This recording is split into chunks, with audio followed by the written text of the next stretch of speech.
excited to have you all here today, and we think this is going to be a really excellent and informative event. Water everywhere, climate change, flooding, and the Gowanus rezoning. My name's Jack Riccobono, and I'm a member of Voice of Gowanus, which is a coalition of community groups that have come together to really fight for the Gowanus neighborhood.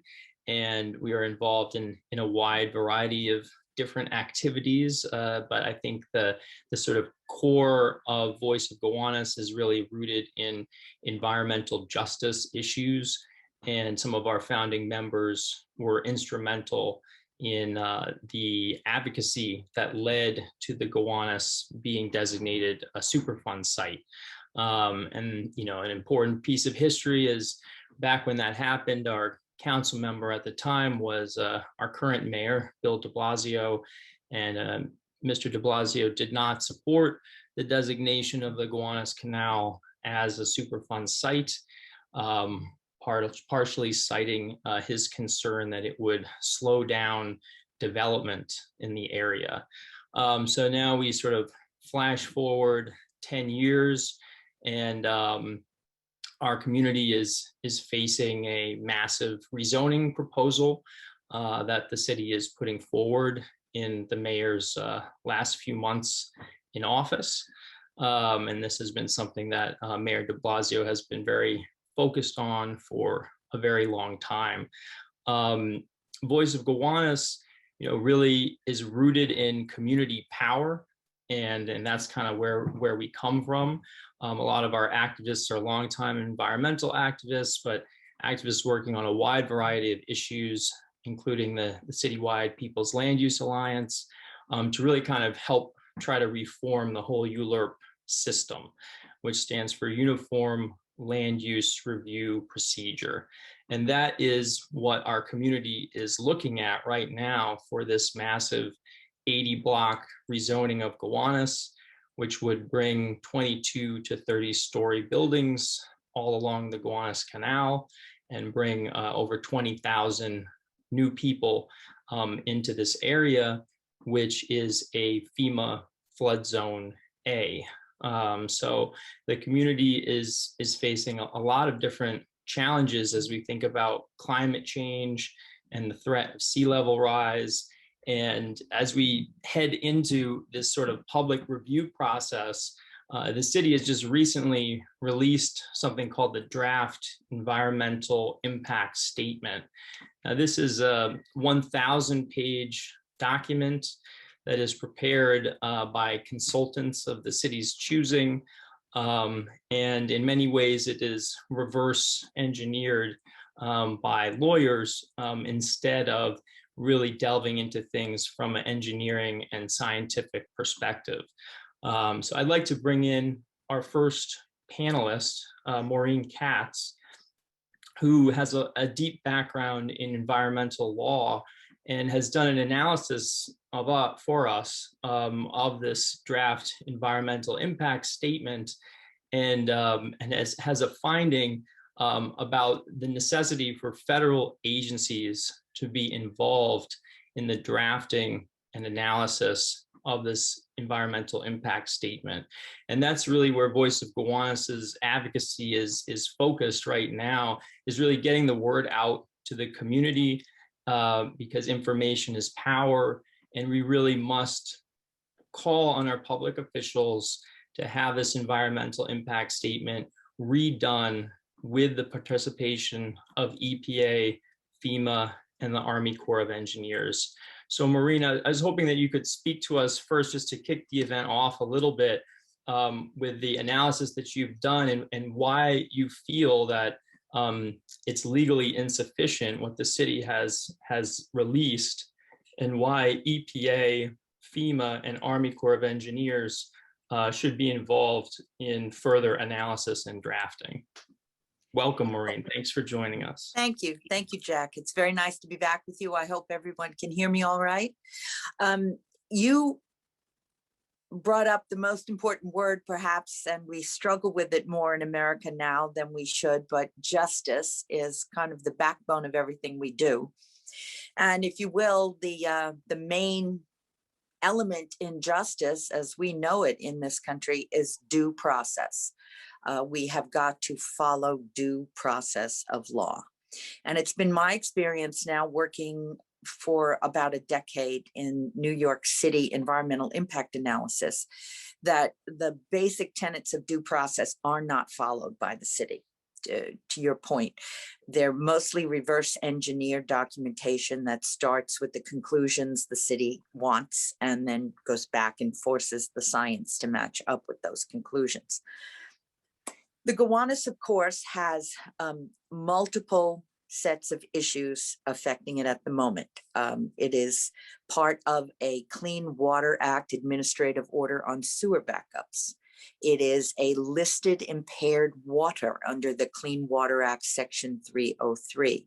Because of that, it is subject to a long-term control plan. It is a Superfund site. It is the subject of several administrative orders under a sewage control system,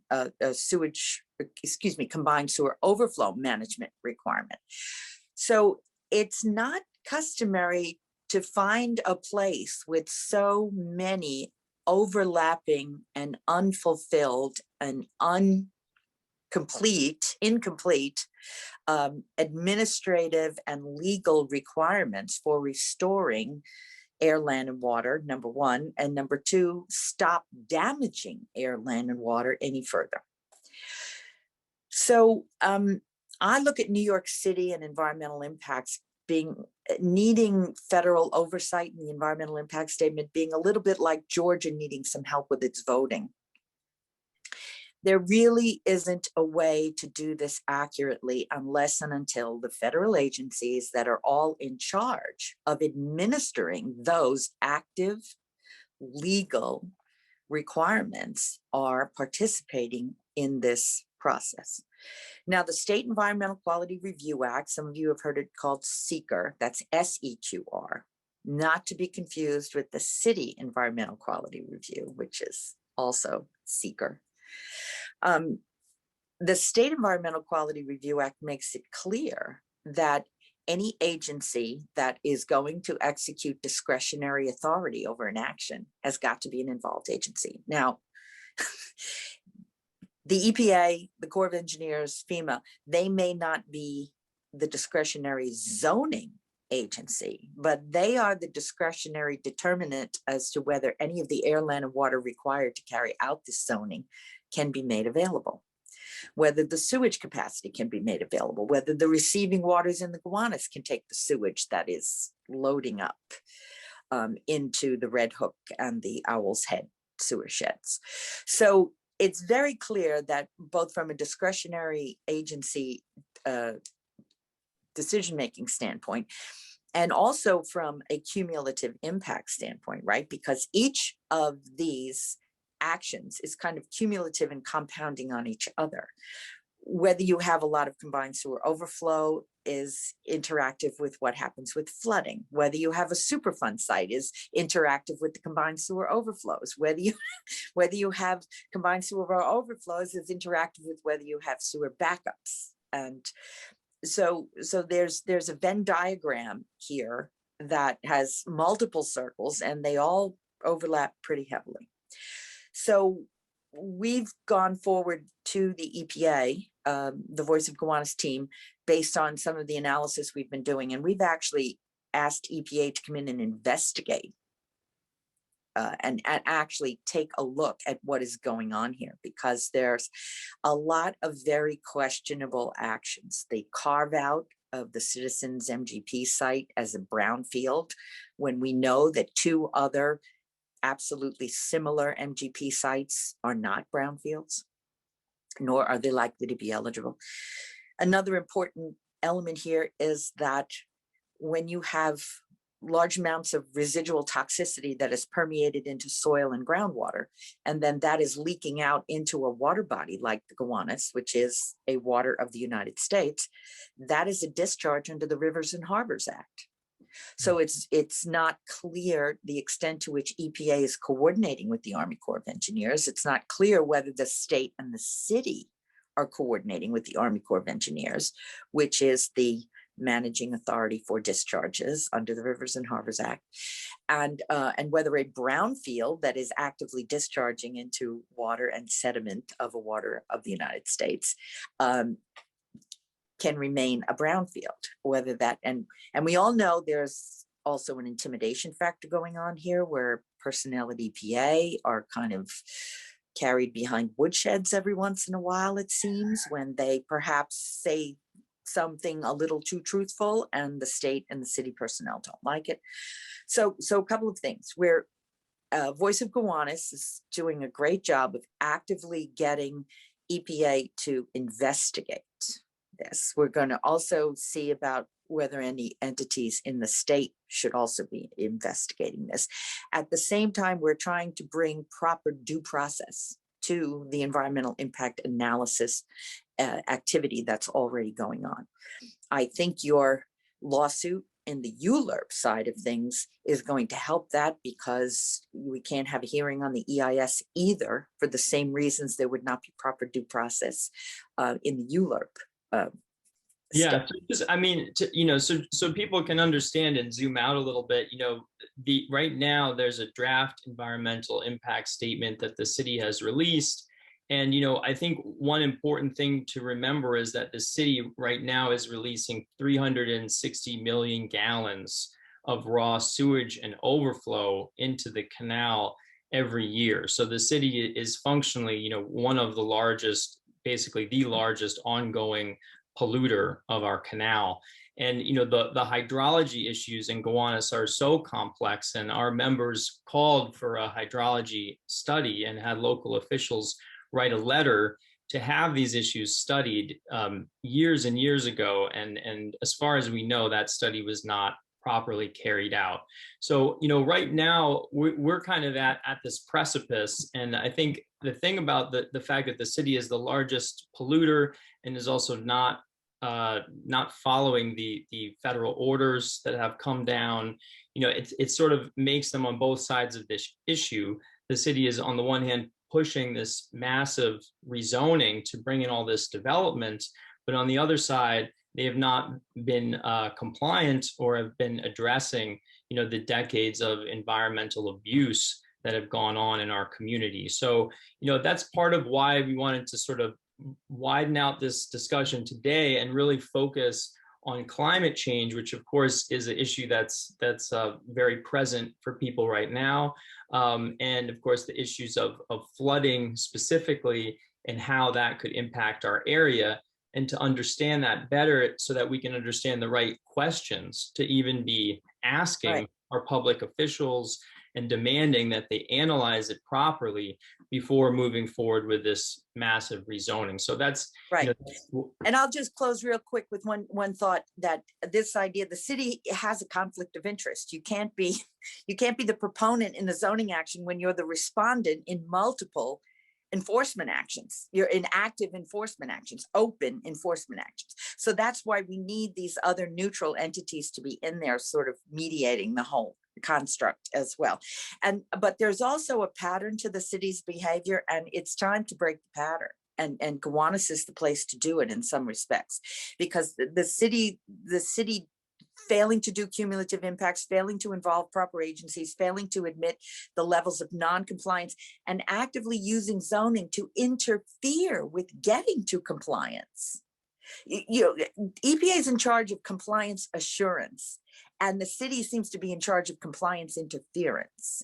So this is what we're trying to make sure we don't do. And I know your experts are going to be able to talk in more detail about how serious this failed compliance and active compliance interference could become. Well, that's why I think, Gowanus does really serve as kind of a test case and hopefully an example for really getting these issues out into the public dialogue, especially as we're in the middle of this citywide election season. These issues are going to carry forward for a long time. And of course, in Gowanus, we suffered from terrible flooding during Hurricane Sandy. And, that is one of the reasons why, this area, it's so egregious when you look at the environmental impact statement that they released, and really the problems that need to be properly addressed. And obviously climate change is something that's going to affect so many communities around the city. So we really need this ULIP process and this EIS process to be corrected, not just for our community, but really so that the whole city can get a handle on these issues as we look ahead. So I'd like to bring in our next panelist, Adrian Santiago Tate, who has a background in coastal engineering, hydrodynamic modeling, and uncertainty quantification. And Adrian researched nature-based solutions for reducing coastal risk as an undergraduate at Virginia Tech, and later during his PhD studies at Stanford. He's published his research in the Proceedings of the National Academy of Sciences and is conducting sea level rise vulnerability assessments to help state governments prepare for future flooding. And so, Adrian, thanks so much for joining us. Thank you, Jack. I'll just get my screen shared.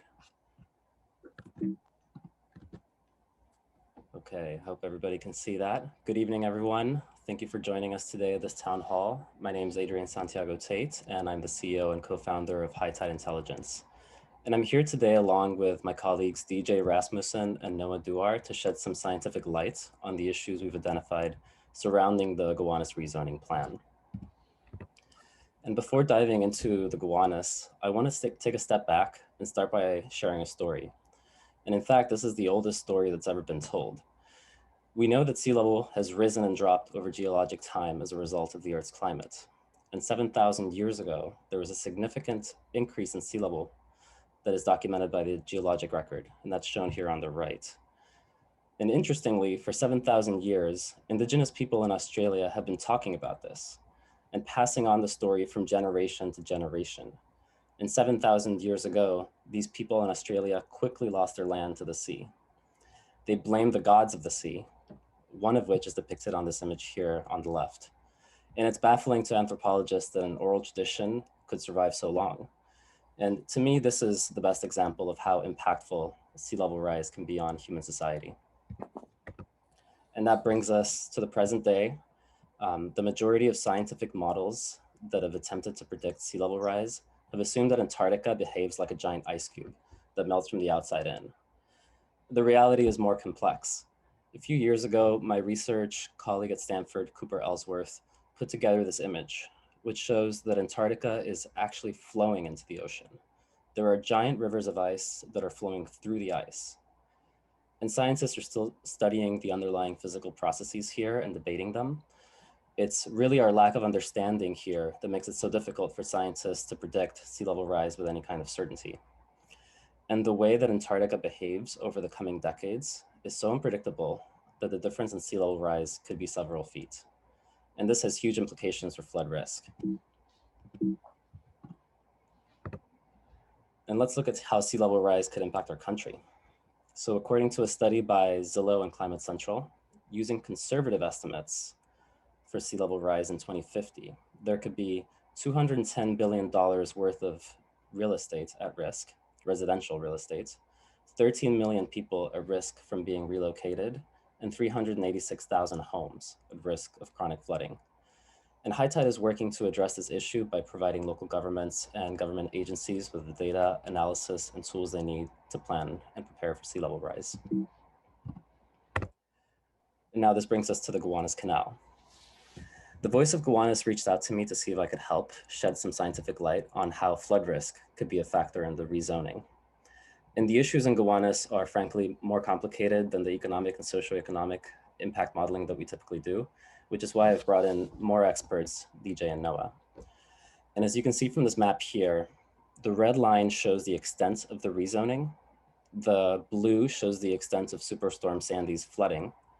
And the health hazard symbol over here shows the public place site, which is heavily contaminated with coal tar. And it's unclear whether enough work, to me, it's unclear whether enough work is being done to mitigate all these risks. And it's especially worrying that low-income housing is being proposed on top of a well-known toxic waste site. So there's kind of two key set issues that arise in my mind.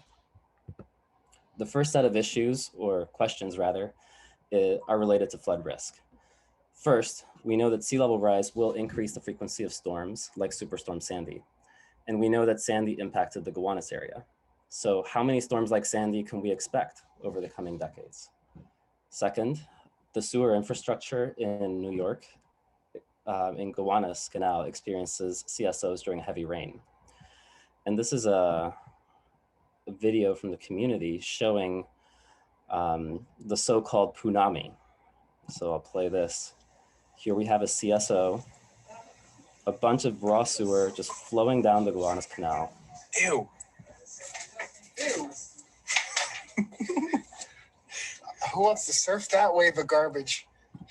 Indeed, who wants to surf that wave of garbage? So that's one thing. And then finally, what can be done to reduce flood risk to these areas and what is actually being done?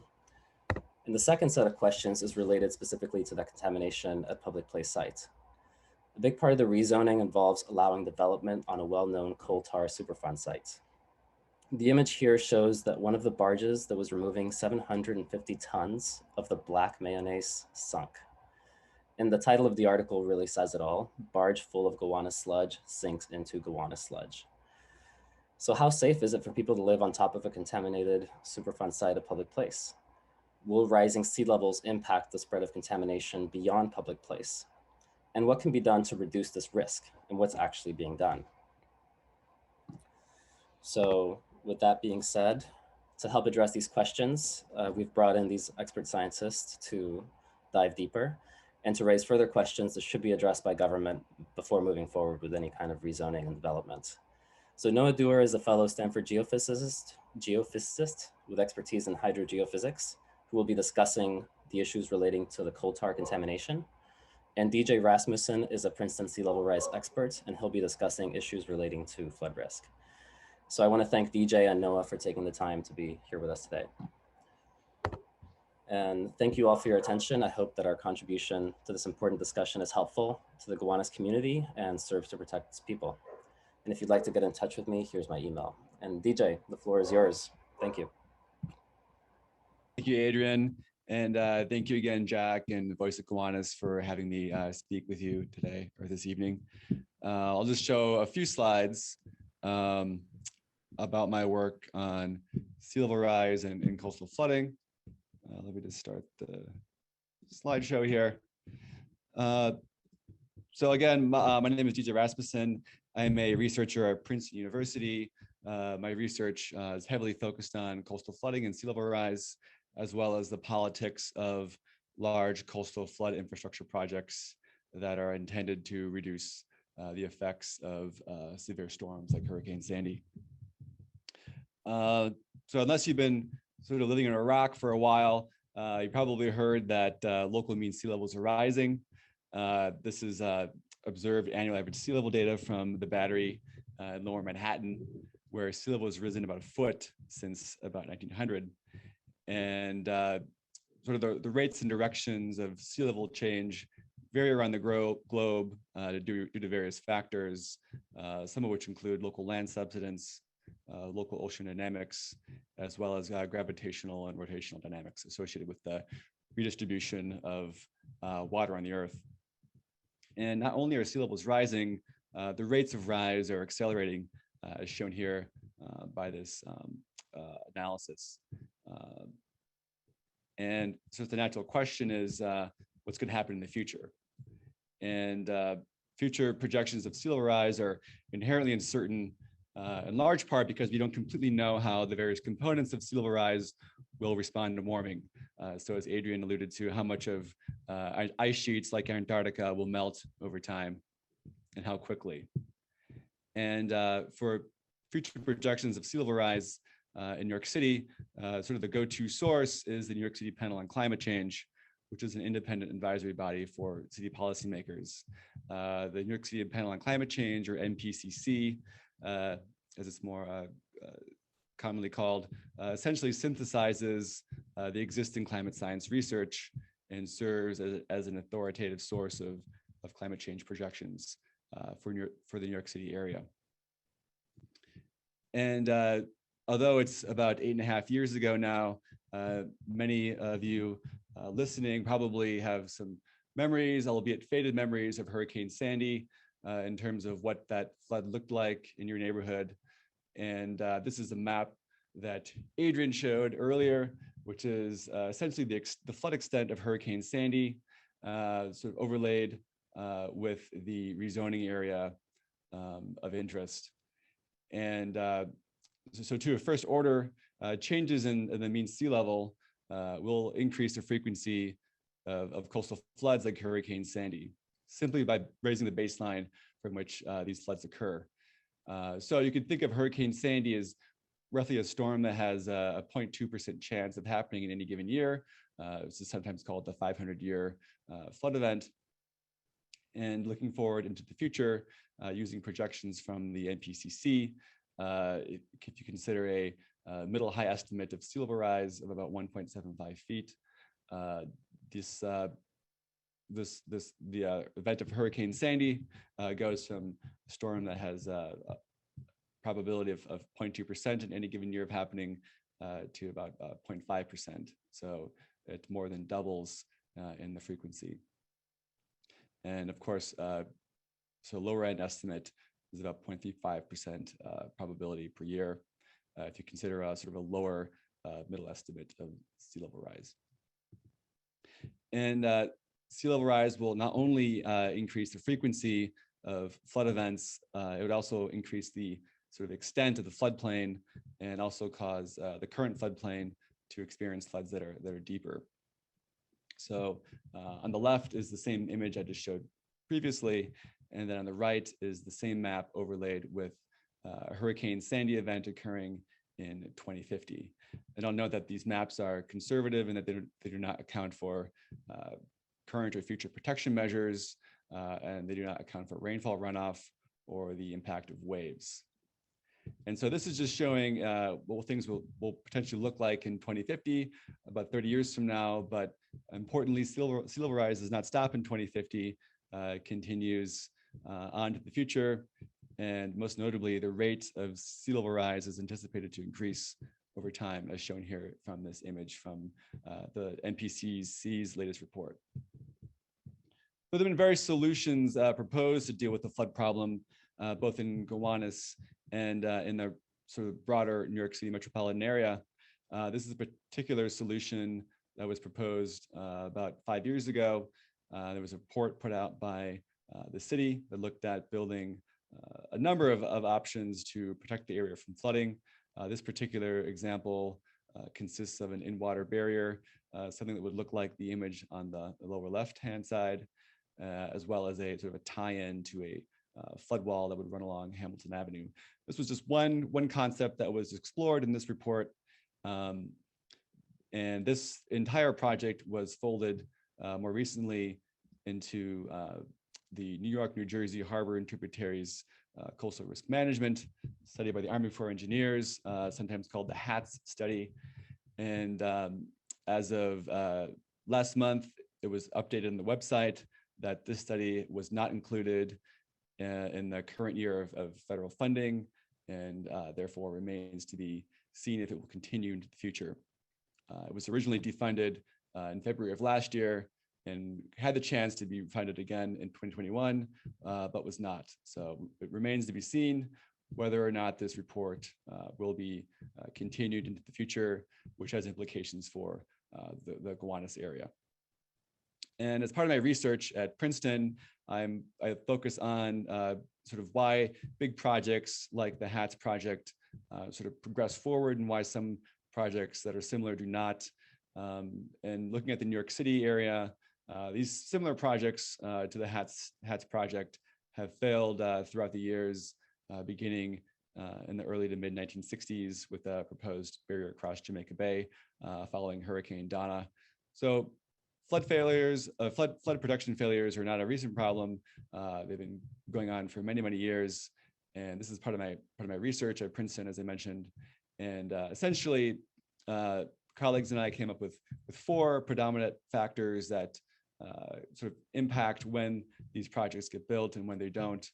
Essentially, you need to have multiple disasters or floods before you have very serious action to do something about the flood problem. The second factor is that there are often environmental protection concerns with large flood projects like those included in HATS, as well as the Gowanus canal barrier that was proposed. These measures are often in direct conflict with environmental protection laws, and that provides opportunities for legal hooks for judgments against projects from continuing forward. The third factor is that it's just simply hard to get several groups of people to come to a consensus about what to build and where. And then finally, without strong leadership from elected officials, projects like storm surge barriers and levees are unlikely to move off of the drawing board and actually break ground. So those are some regional flood protection strategies. More locally, flood protection measures have been proposed for individual buildings in the Gowanus area as well. These are things like regrading the land, elevating structures, like putting buildings on stilts, and sort of elevating existing seawalls and bulkheads. Importantly, these sort of individual property measures are interesting because they can potentially redistribute floodwater and lead to induced flooding. So this could potentially lead to having floodwater going to places that you would not normally have it. And this is particularly concerning for low-income neighborhoods as well. So without detailed hydrodynamic flood modeling, it's really impossible to know what the impact of sort of more local scale individual buildings might have on the distribution of floods in the future. And as Adrian mentioned, heavy downpours can lead to combined sewer overflows, as have occurred in the Gowanus Canal, famously in this video that showed sort of a extreme precipitation event in late summer of 2010. Essentially, during heavy downpours, sewage treatment plants become overwhelmed and are forced to dump effluents into local waterways, which this, of course, can expose harmful waste materials to the natural environment and human societies. So a natural question is to wonder, how will climate change increase extreme precipitation events like the event in 2010. And unfortunately, the science is just not there yet to accurately project changes in heavy downpours, which occur at very, very fine timescales, often on the order of under an hour. So the modeling is just not there yet. However, there is lots of research suggesting that precipitation will increase overall based on first principles, simply by having warmer temperatures that allows more moisture to be stored in the air, which can lead to more rainfall. And additionally, some studies have shown that in the future, there's likely to be more days with thunderstorms over the Northeast. So again, we cannot project extreme rainfall events with sort of appropriate accuracy under the current technology that we have. However, it's likely that precipitation events broadly will increase in the future. So some quick takeaways. Sea level rise will increase the frequency of floods and expand the flood zone. And it's very critical to assess floodwater redistribution caused by proposed flood protection strategies, both with large regional projects like the HATS project and the Gowanus Canal project, including individual structure, elevations, and regrading. Thirdly, big flood protection projects are politically challenging. It's not really a good idea to rely on them for protection measures, as they often fail to leave the drawing board. And lastly, more research is needed to understand changes in heavy downpours in the future.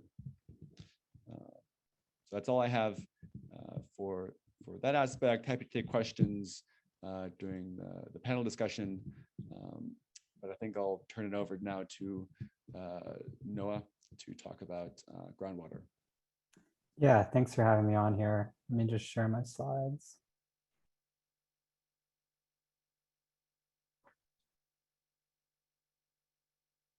Yes, thank you. So I'm a current PhD student at Stanford University, where I'm developing methods for the imaging of aquifer systems and to model subsurface flow in the Central Valley of California.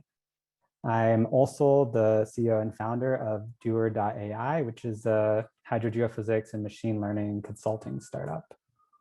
In my presentation, I'm going to talk about some common methods for the remediation of contaminated soil, and then present some results from the 2005 final remediation investigation report conducted by GEI, a geotechnical, environmental, and water resource engineering consulting firm on the public place natural gas site. So to get right into it, the first common remediation technique that I'm going to talk about is excavation. And excavation involves the digging up of contaminated material using heavy machinery.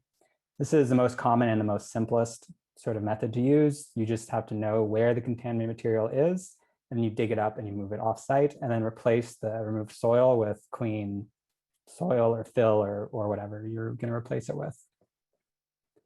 The second remediation technique is capping.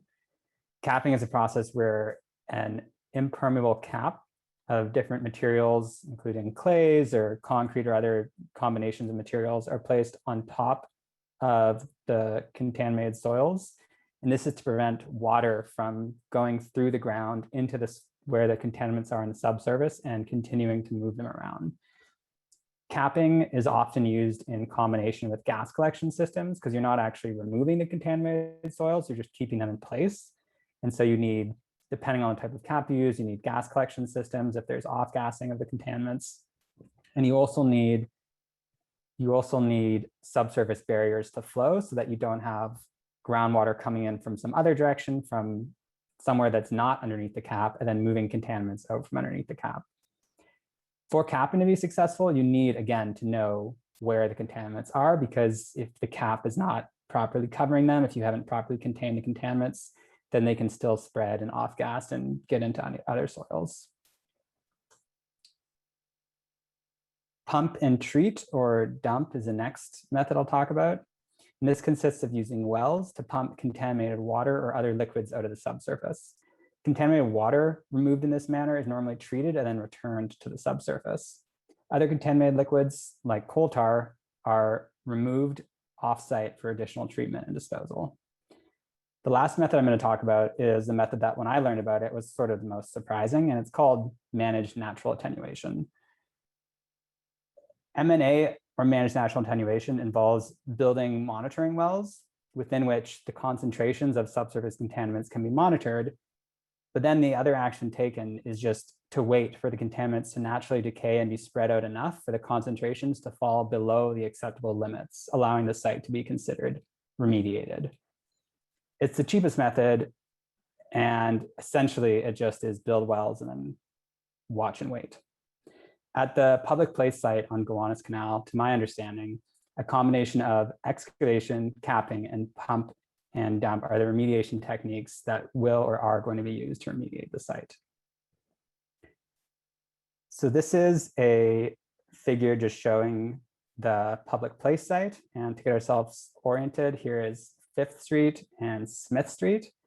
And these circles are the locations of former oil holders. So these are the main sources of contamination at the public place site. There was a lot of contaminated material sitting in these holders for a long time, seeping into the subsurface. And when I was learning about this development, something that kind of surprised me is this site here is the exact location of the mixed income and low income affordable housing development. So the next thing I'm going to show is a cross section where we're going to look below the surface of the earth. And we're going to be looking along this line here that goes from B to this B. So this cross section has a lot going on. And if you've never looked at a cross section, it can be quite confusing. So I'm going to sort of walk us through it. So the vertical axis here, this is depth below the surface. And so here, this is the surface of the land. And you see starting at B, which was to the west away from the canal, the land sort of dips down a little bit. This is the Gowanus Canal, and then this is the other side of the canal. And so the vertical axis here is depth below the surface, and the horizontal axis is distance along the cross section.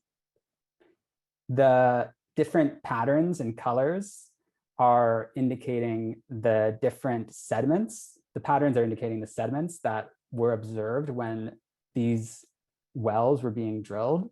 That's what these black lines are representing, is the wells where they actually drilled into the subsurface and then what they saw. So the patterns are the different sediments, whether it's clay or sand or silt, and then the colors are the different levels of contamination. And so the first thing that you note is that there's a lot of contamination. Pretty much everywhere they drilled, they saw contamination along this cross section. The second interesting thing is that the yellow contamination, that's just odors or smells of contamination that they encountered while they were drilling. And while that might not seem as consequential, those odors are most likely gases, and those gases are going to go somewhere, whether it's up into the cap, whether it's to the side, they're going to go somewhere. They're not just going to stay in the ground forever. And so if the cap is not properly covering all of the contaminants, then those gases are going to go into the street, into, if there's buildings above them, they'll go somewhere. The more serious contamination are the dark blue colors, the light blue colors, and the greens. The dark blue colors indicate just fully tar saturated soil. So that's very high level of contamination. And on this cross section, there's some scattered spots of that. And I'll note that the locations of the holders where the main source of contamination are right along this cross section. The other two things, let's go to the next slide. Yeah, so I've highlighted some areas here where there's really heavy contamination in the subsurface, a lot of tar saturation, and then the green is tar staining, sheen, and odors. And then the other lighter green color, which is kind of hard to tell apart, that indicates blobs or lenses of tar saturated soil. But the two things I want to highlight here are that at both ends of the cross section, there's contamination. And so this cross section just goes to the site, but there's no data past the end of this cross section. So does this contamination continue? How far has it moved in this direction? I don't really know just from looking at this cross section, you can't say. The other interesting thing is that on the far side of the canal, there is tar saturated soil, there's sheen, there's blobs and lenses of tar saturation. And so the thing that's sort of interesting to me is under the canal, there's no contamination shown. That doesn't really make any sense to me because this contamination obviously got there somehow, probably by flowing under the canal. The other interesting thing about this contamination on the far side of the canal is that, to my understanding, all of the remediation activities are going to take place on the public place site at the canal border. There's nothing planned for this far side of the canal. So to get back to the questions Adrian asked, how safe is it to live here? There's probably a way where they could remediate everything perfectly, but from my understanding of the capping and excavation and what they're going to do, it seems like they haven't characterized the spread of the contaminants well enough to be able to do those things perfectly. At least in the reports I've seen, there's not sufficient information on the location of the contaminant plume. The next thing about how will the contaminants move around in the future and how will sea level rise impact that, I'm going to show another figure. So this is, again, a rather complicated figure, but this is looking in plan view again. So we have Smith Street and Fifth Street, and the solid lines are contours of equal elevation of the water table. So what that means is along this line, the water table is at an elevation of 12 feet. Along this line, the water table is at an elevation of 10 feet. And generally, the direction of groundwater flow is perpendicular to contours of equal elevation. So that means from the center here, where there's these sources of contamination, groundwater is going to flow away to the west, away to the north, and away to the southeast. The consequence of this is that contaminants that are here will flow with the groundwater in those directions. Now, these contours are from 2005, from when this data was collected. The contours could be different now. The impacts of sea level rise on these contours are really hard to predict without detailed groundwater modeling. But the thing that these groundwater contours are showing me is that this is the planned location of the barrier wall, which is one aspect of the remediation strategy they're going to use. And it's the building of this impermeable wall along the canal that is supposed to prevent contamination from flowing from the public place site into the canal. There's also going to be some pumping wells built along this barrier wall, I'm not sure where, to extract contaminated materials. The thing that I see from this is that unless these pumping wells are extracting a significant amount of liquid, enough to change the local groundwater flow, when this impermeable barrier is constructed at the edges of it, there will be flow around the edges of the barrier. As well, the construction of this barrier will do nothing to stop contaminants from potentially flowing away to the west and away to the north. Depending on how deep they dig this barrier, the contaminants that ended up on the other side of the canal could continue flowing. I'm not really sure how they got over there based on the results of the report. I know at one point there was in the design plan for these two wing walls, which are walls perpendicular to this barrier, perpendicular to the canal to be built, that would sort of help slow down or stop the flow of contaminated materials around the barrier wall. But those are not in the current plan for remediation. So I can't really answer the questions Adrian asked. All I can do is sort of raise more questions. You know, how much contaminant at what rate is flowing to the north and the west? How much contaminants are going to flow around this barrier wall with they're currently planning to build?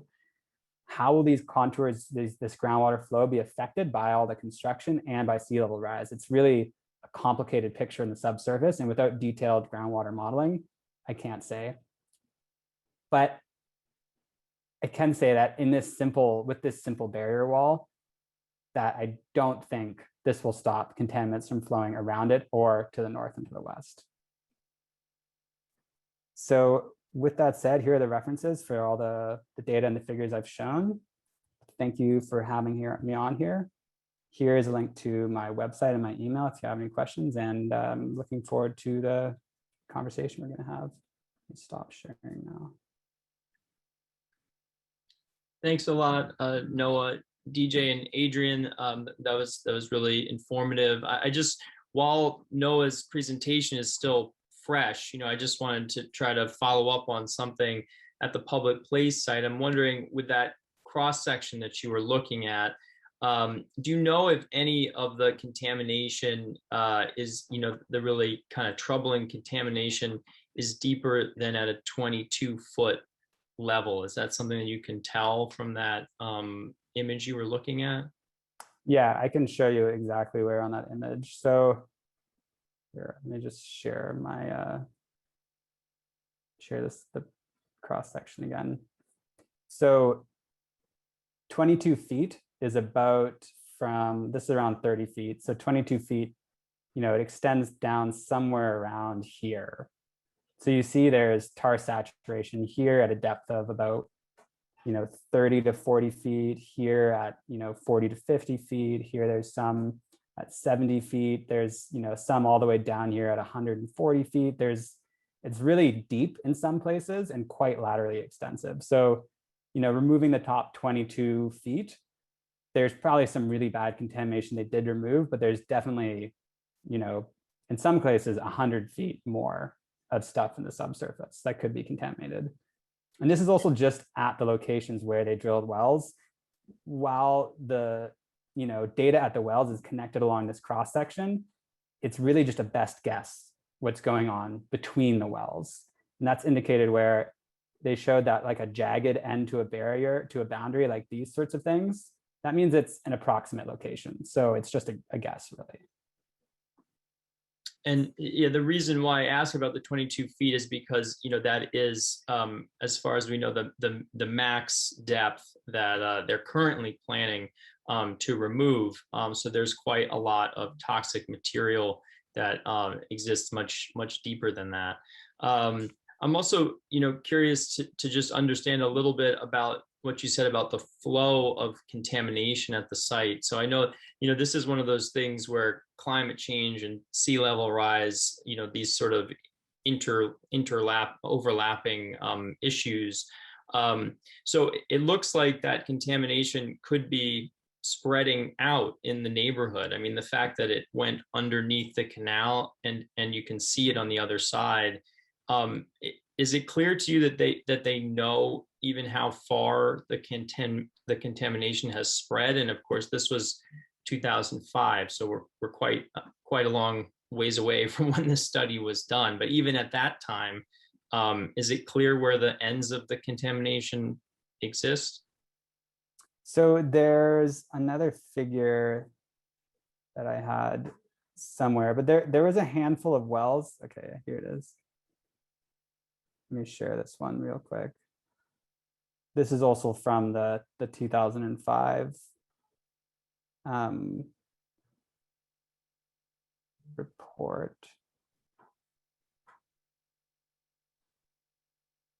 Sorry, one second. Just trying to find this image to share it.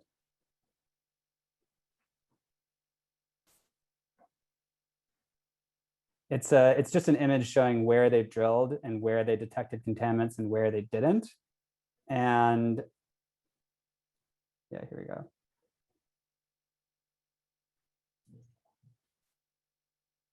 Okay, can everyone see this image with the purple and blue dots? Yeah. So the purple dots are where they drilled and detected contamination. The blue dots where they drilled and didn't find any. So there's this gap here to the north where there's no wells. And they sort of assumed that it was contained like this based on the way I see it, little to no data. And then, there's a few scattered boreholes over here that didn't show any contaminants, but, it could be underneath these buildings. It could be up here. The subsurface is very heterogeneous or like it's very varied. So there could be paths that is easy for groundwater to flow along out this direction. And so the contaminants in the groundwater prefer to flow here or here as opposed to along underneath this street. And especially in like a built environment like New York, there's a ton of barriers and obstacles to subsurface flow. So depending on where they drilled these boreholes, they could easily miss contamination that's in between the boreholes. So, they use these data points to draw this dashed line, but, I think really they need more heavy spatial sampling to really be certain of this line. And in your professional opinion, would the EPA have the expertise to do additional types of analysis and modeling to get to some additional answers on for these questions? For sure. I mean, they, definitely know how to do these sort of geotechnical boreholes and look for the contamination.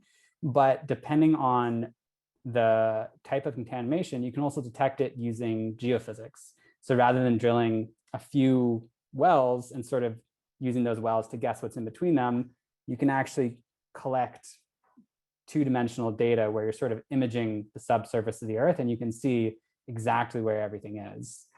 So, and I think for this geotechnical report that GEI did, they did do some geophysical and like seismic investigations as well to try and characterize the plume. But for sure, the EPA knows how to do that or could contract that to people who know how to do it for them. Okay. Another thing that I just wanted to follow up on with DJ while it's still fresh is, it's very concerning to see the expanded flood zone image that you showed during Hurricane Sandy. The Gowanus houses in our community were really inundated with flooding. I was wondering if you could put that image up again, because it looks to me like with the increase of the flood zone, that community could be at severe risk. And the question that I have for you, DJ, is also in what you had mentioned about changing the grading of the land, because this is something that some of our politicians who support the plan, will talk about a lot, that they're going to make the developers do these different things like raise the bulkheads, raise the buildings up. And, we're talking about only the new buildings that will be built, right? Because the city is not actually funding any infrastructure as part of this rezoning themselves. So they're trying to sort of shift the burden onto developers as they build these luxury towers to protect their own private property. But what concerns me is, that this canal, when it was created as a man-made canal, there was a very particular grade to the banks of the canal to allow for the drainage into the canal. So, could you speak a little bit about if you're raising up the sides of the canal, what impact could it have on existing areas, that are maybe low-lying or older buildings that aren't receiving any particular flood mitigation? Yeah, it's really hard to say specifically without detailed modeling, but you could have situations where the levees actually trap water behind it, where you don't want the water. The water has to go somewhere. So if it's being kept out of one location, it could get deflected to another location that's not used to having flooding. So it's quite chaotic, and it's really impossible to know without additional modeling that could be done by another agency, the Army Corps, or somebody else who has deep expertise with hydrodynamic modeling. But is it possible to get a better picture, of sort of what areas might be impacted? I mean, basically what I'm wondering is, scientific analysis does exist, that could be done to try to understand potential impacts. And would you say that some of our federal agencies would be capable of carrying out that kind of analysis? Yeah, as I just mentioned, I think that the Army Corps of Engineers has done quite a bit of hydrodynamic modeling in regards to designing coastal flood protection structures, and certainly the redistribution of water is a big concern that appears in environmental impact statements during comment periods. So I think the similar concept applies here. It's even harder in this case because you have, it's hard to know ahead of time what structures will be or plan to be elevated and which ones won't. But if you knew that in advance, you could potentially model it. And so there are concerns sort of more on within the neighborhood itself in terms of the floodwater being redistributed. And then depending on whether sort of the HAT study gets picked up again by the city, how that could affect this area as well. And as I mentioned before, these maps do not account for these protection measures. And additionally, they don't account for rainfall runoff as well, or the impact of waves, which can worsen the flood hazard. Yeah, I mean, rainfall is certainly a big concern for us because, the Gowanus is essentially at the bottom. It's sort of like the drainage basin, so with the water flowing downhill. Maureen, I'd love to bring you in. I'm wondering if you have any reactions to what Adrian, DJ, and Noah presented, and if any questions, came to mind that you'd like to put into the mix. Yeah, thank you. Well, I think we've confirmed that there was a serious lack of data on which that brownfield designation was made, that there may not have been a full and accurate characterization of that site. And there's aspects to the contamination, at least on their face, that may disqualify it from brownfield site. The other thing that comes to my mind watching this very excellent discussion of the data points is that the installation of that barrier wall is going to require something called a 404 permit. And don't hold me to it, but as I'm watching and listening and thinking about this, as we're getting all this excellent information, you can't build in and around water without getting permits, and those are issued by the Army Corps of Engineers. They're not all issued by EPA. And so you've got, again, we're back to this idea of how many multiple overlapping federal jurisdictions are really going on here. You've got EPA, you've really got the Army Corps of Engineers in more way than one, because not only is this material clearly linking into a water of the United States, but parts of the remedy actions are going to have to be Army permitted.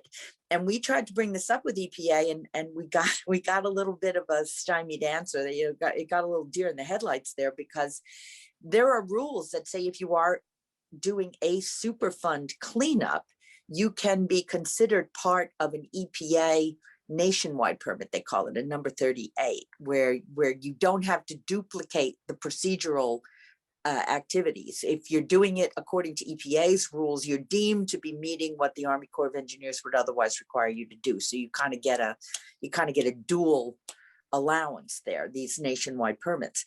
But if that's not getting cleaned up under the EPA Superfund record of decision and processes, then the state and the city need to separately, I would argue, the state and the city need to separately go in and get a permit from the Corps of Engineers, and I don't see any of that happening. So this is part of what I was sort of talking about in terms of holding the city to account, because they will go around, they will pretend they're not required to do something, they'll pretend they're not liable, they'll pretend it's being handled somewhere else, in another county, and it's not. and they're relying on the complexity defeating people's awareness, unfortunately. Yeah, and I mean that's part of why Voice of Gowanus does the work that we do. We're trying to put information out to the community so that they can better understand what's going on, ask questions, and hopefully advocate to our public officials and to our agencies, for better oversight and proper action. Adrian, I'm also curious if anything sort of surfaced for you during this discussion. I don't know, this is the first time for all of us to sort of see these presentations that DJ and Noah put together. And it's certainly very powerful to see their take on what's happening in our neighborhood. Was there any follow-up that came to mind for you watching the presentations? I mean, there's two things that come to mind. One is really just amplifying the fact that we have no idea what the contamination, the spatial extent of the contamination in the subsurface looks like, and that really needs to be better characterized.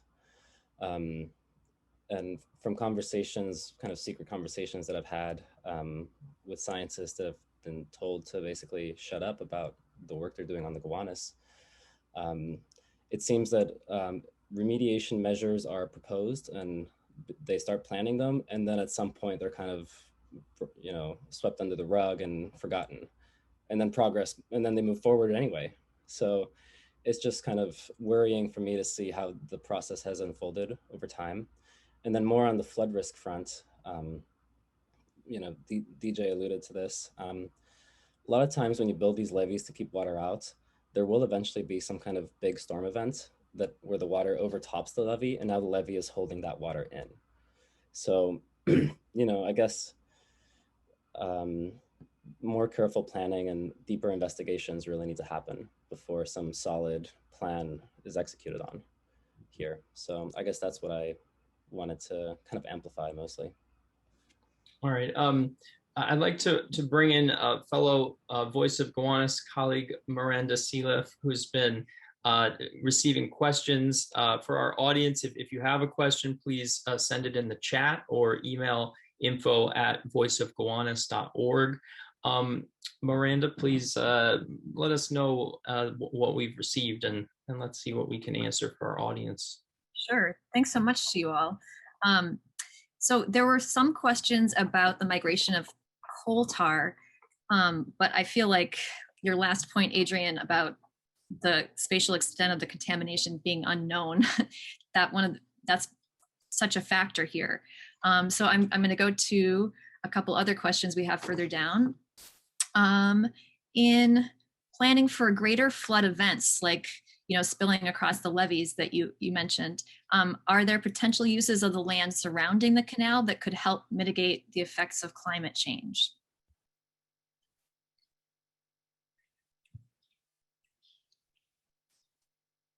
So I'm guessing you're referring to kind of like these green belts that have been built around a lot of coasts to kind of buffer the flooding. So, waves spilling over wouldn't be impacting buildings, but rather like some kind of park or something like that. It definitely makes sense to think about buffering just in general, buffering where we live and our infrastructure from the ocean, because the water levels are going to be rising. There's going to be more storms, and proximity to those storms is, it's increasing the risk. And I see DJ over there looking pensive, so I would love to hear what he thinks.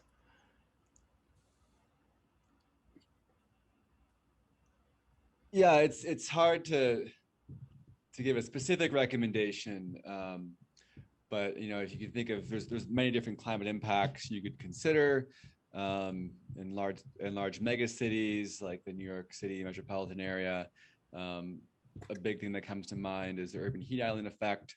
So you get an enhanced effect of increases in very hot days, hot and humid days in the summertime, and so thinking about having cooling centers and in places that maybe can't afford air conditioning would be a very good thing to consider seriously, especially in low-income communities. So that comes to mind. And again, these aren't specific recommendations, but these are just things that I've come across. And certainly green spaces are great opportunities to encourage outdoor activities and can increase the property value of the neighborhood, broadly speaking, and do provide ways for the rainfall to be absorbed by the ground rather than having more impervious surfaces, which can sort of enhance runoff into a place like the Gowanus Canal. So those two things come to mind, but there are many opportunities. Jack, if I could just quickly add too, we tend to want to think about this immediate area, but in fact, the entire sewer shed is what needs to be planned for. Whether or not the tanks are built in Atlantic Yards has a bearing on Gowanus. Whether or not Governor's Island is developed and starts adding more sanitary sewage to the Red Hook system has an effect on Gowanus. So this does bring us back to why it's important to fight for the full analytic accuracies in these processes. Why we have to fight about the whole Red Hook sewer shed, why we have to fight about the whole Owl's Head sewer shed, including the immediate area around Gowanus. But we're all in this together. If you think it takes a village to raise a kid, well, let me tell you, it takes a sewage shed to do a rezoning, because what's going on in the northern part of the borough is going to have an effect every minute of every day on everybody down here. So, public place, of course, should be a park. I mean, it's almost ridiculous to think that, but there should be green spaces and buffer zones and everything built into this in a major way, because there's an accumulative effect as you come down the borough. And so there's got to be even more green infrastructure and gray infrastructure and all of these things built in systemically as we do the whole borough. And I just want to make a quick pitch.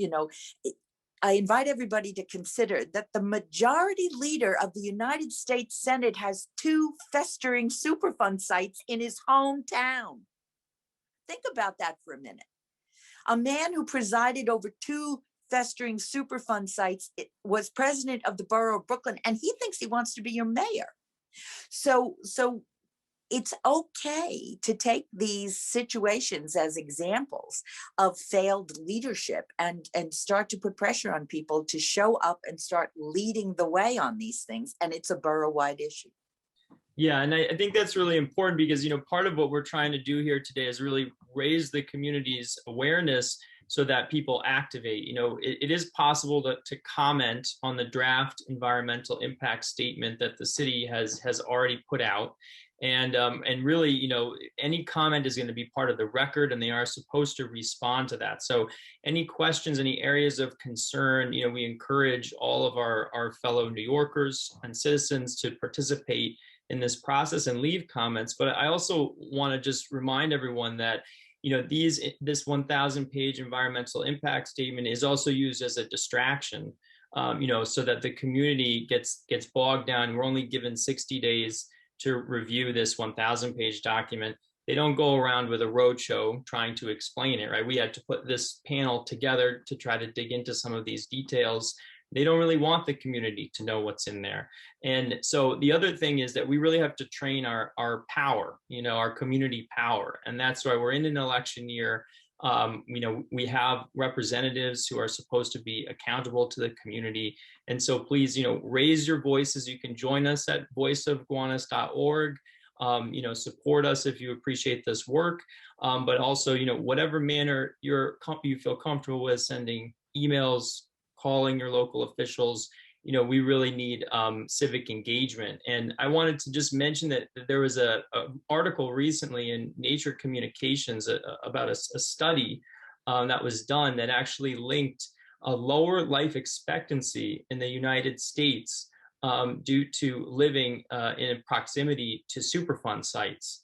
And it's very disturbing, given what we've learned on this panel today, that we don't really have a handle on where the toxic contamination is or where it's going, and the impacts of flooding and sea level rise on the potential spread of those contaminants. So when you think about flooding, it's not just about water damage.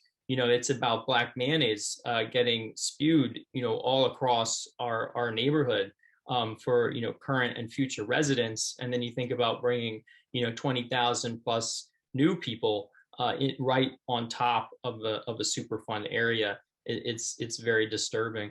Miranda, any additional questions that you have for our panelists? Sure. I just wanted to mention, you talked about community power just now and engaging with our democracy. There was a question, what's the name of the land use organization that you mentioned in your introduction? I think you're talking about the Citywide People's Land Use Alliance. Oh, sure. So the question was, what is that alliance, or just the name of it? Yeah. The Citywide People's Land Use Alliance was just formed within the last 6 months to try to push for system-wide change to the ULURP process. That's the land use review procedure that exists right now.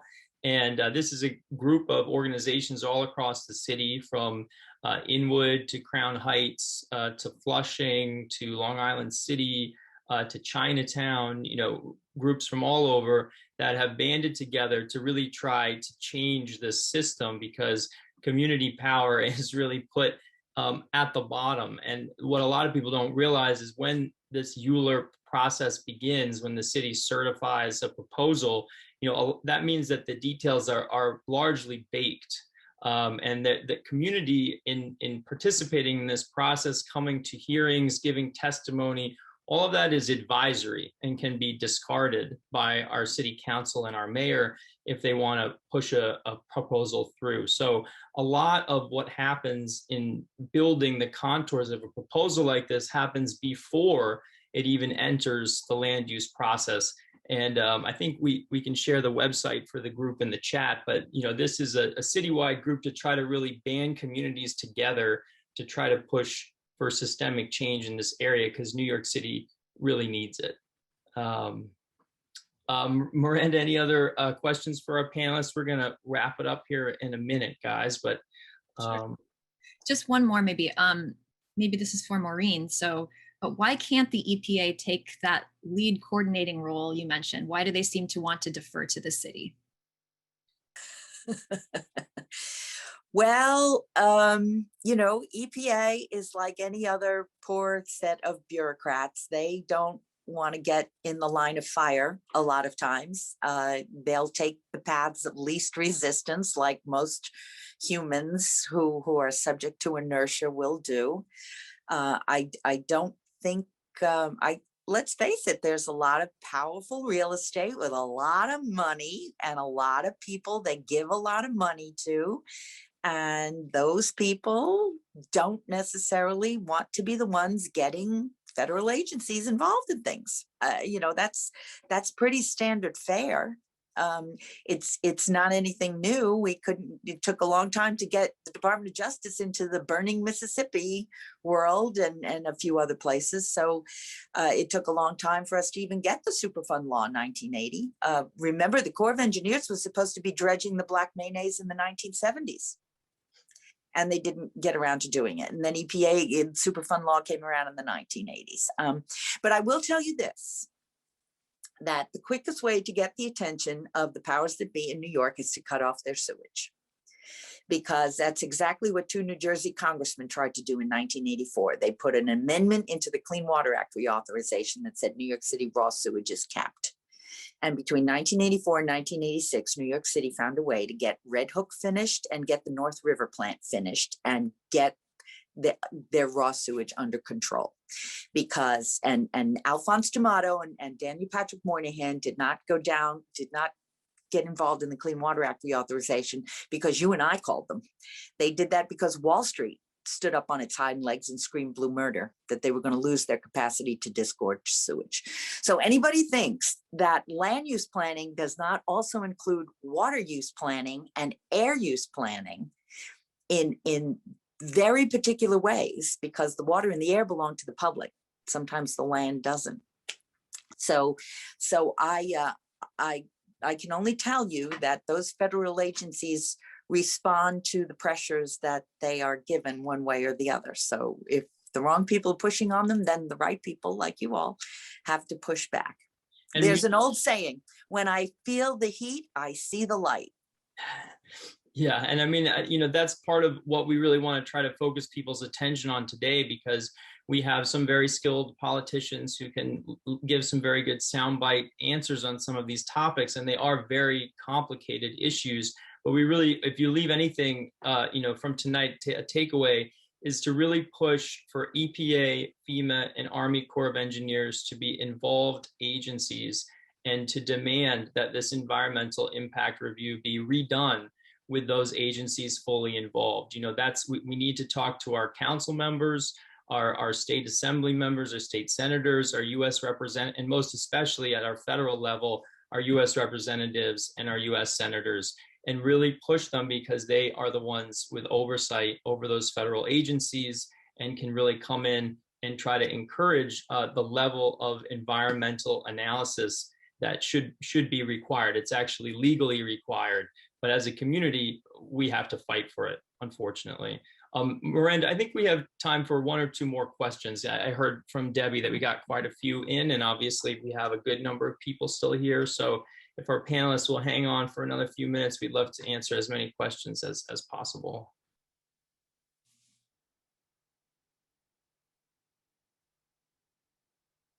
Okay, so there was a question about the sloping on the land at Public Place. So I think it was mentioned that the coal tar could move westerly, and somebody mentioned the sloping in that area from Court Street and Smith Street is towards the canal. So how exactly is it going to run off westerly? Yeah, I can answer that. So generally, groundwater flow sort of follows the elevation from high to low elevation, but more than elevation, it sort of follows where there's water being recharged to where, so if there's more water sort of coming in at the top of the elevation, then it will just flow downhill. But if there's areas where there is not water entering the subsurface, then it could be that even though the land is lower, like even if the gradient of the land is reversed, the water table at that up gradient position could be lower. So you end up getting flow in the opposite direction. You also have things where I didn't really get into it, but in this area, there's sort of 3 primary aquifer systems. And within each of those aquifer systems, there's going to be different sort of hydraulic gradients. And in the deeper aquifer systems, they might not necessarily be the same as the hydraulic gradients that are at the surface. So even though the elevation is sloping in one direction, based on where there's water entering the subsurface and where there isn't, based on where there's barriers to flow, if there are some either natural barriers to flow like clays that are impermeable, or if there's built infrastructure in the ground that are also barriers to flow, there can be changes to the sort of natural flow that you would expect if there was just nothing there. Thank you. I have one more very technical question, and I don't really know even how to pronounce the words, so I'll try. Can someone speak more about riparian zones in Gowanus and stream restoration? Riparian? I'm not sure if you guys, if we know how to. I can. Okay. Maureen? I was in the Navy. I know all about literals and riparians. Well, as we all know, the Gowanus Canal was a natural tidal creek before it was engineered.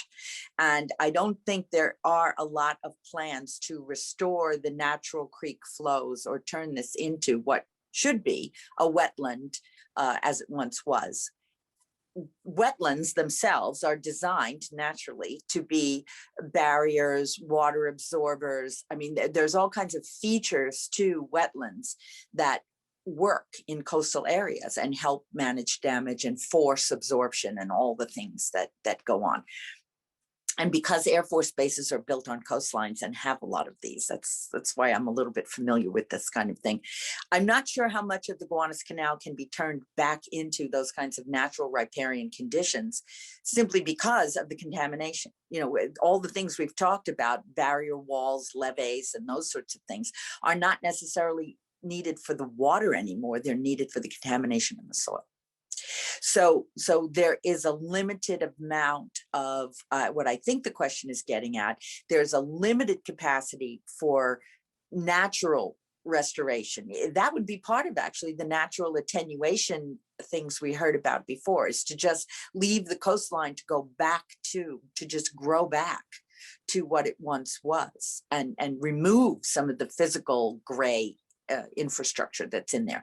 But that's a real rock and a hard place now because of all the presence of the contamination, the outflows. There are a lot of other pipes that are not just the 3 manufactured gas areas, that were other kinds of industrial activity that have residuals in the soil or are still using discharge pipes of one kind or another. So I think there's some limited ability, but it's going to be hard to just take everybody out and give the canal back to the oysters. Okay, well, I'd like to thank our panelists for participating tonight and thank the audience for coming out to hear about these issues.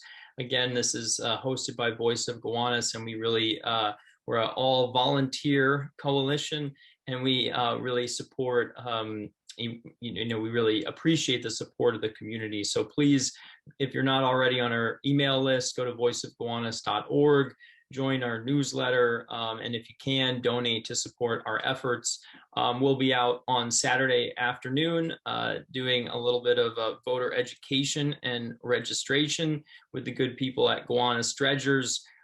We also, some of our members recently released a music video about Black mayonnaise. So our efforts go in all sorts of directions, and we try to keep it positive and fun while being substantive. So certainly tonight was on the substantive side, and I really want to thank Noah, DJ, Adrian, and of course Maureen for joining us for another event to try to help educate our community and try to organize our community to fight for for what it deserves. So please get out there and tell our public officials that we demand that EPA, FEMA, and Army Corps of Engineers fulfill their responsibilities as involved agencies and redo this environmental impact statement and study so that we can avoid creating another environmental catastrophe in the future here in our community.